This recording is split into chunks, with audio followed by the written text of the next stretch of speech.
Once upon a time, in a faraway land, there lived a pious and kind-hearted king. He was deeply devoted to his people and wanted to ensure that everyone in his kingdom lived happily and peacefully. Every night, the king would disguise himself and wander through the city to see how his subjects were doing.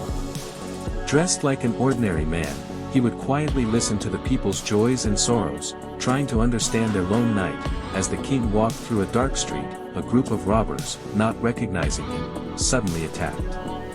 They surrounded him and tried to rob him of everything he had. The king, being alone and unarmed, was in great danger. Just then, four men appeared from nowhere. Without thinking twice, they fought the robbers bravely and saved the king's life. After the robbers fled, the king, deeply moved and grateful, revealed his true identity. The four men were astonished to find that they had just saved their ruler. The king thanked them and promised to reward each one for their bravery. He asked the first man what he desired most. The man bowed and said humbly, "Your Majesty, I live in a small hut with my family. If you could bless me with a proper home, I would be forever grateful." The king immediately granted his wish and ordered a beautiful house to be built for him. Next, the king turned to the second man. "And what would you like, my brave friend?" he asked. The man replied, "I wish to start a business, but I have no money." The king smiled and handed him a large sum of gold, saying, "Use this wisely, and may your business bring prosperity to your family." Then came the third man. He said, "I want to be a farmer, but I have no land or tools." The king, pleased by his honest desire to work, arranged fertile land, seeds, and oxen for him, saying, "Go and grow the wealth of our kingdom with your hard work." Finally, the king turned to the fourth man. "You too have saved my life. Tell me what reward you wish for." The man bowed deeply and said, "Your Majesty, I desire nothing, no wealth, no house, no land.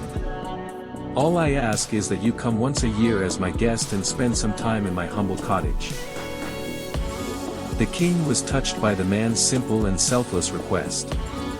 "Very well," said the king with a smile, "I shall come to visit you once every year."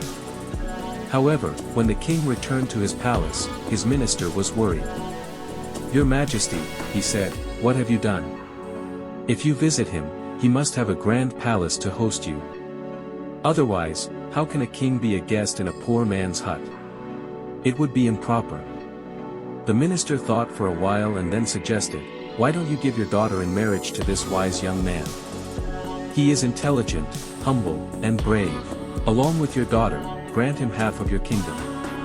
That way, he will be worthy of your company." The king listened carefully and realized that his minister's words made sense. He understood that the fourth man was not only kind and selfless but also truly wise, far wiser than the others who had asked for material things. The king happily agreed, and soon his daughter was married to the young man in a grand ceremony. The humble cottage where the king once promised to visit was now transformed into a palace of honor. The young man ruled the half-kingdom wisely, earning the love and respect of all his people. And true to his word, every year, the old king visited his wise and noble son-in-law, not as a ruler, but as a grateful friend. Moral: true wisdom lies not in seeking wealth or comfort but in valuing love, humility, and human connection.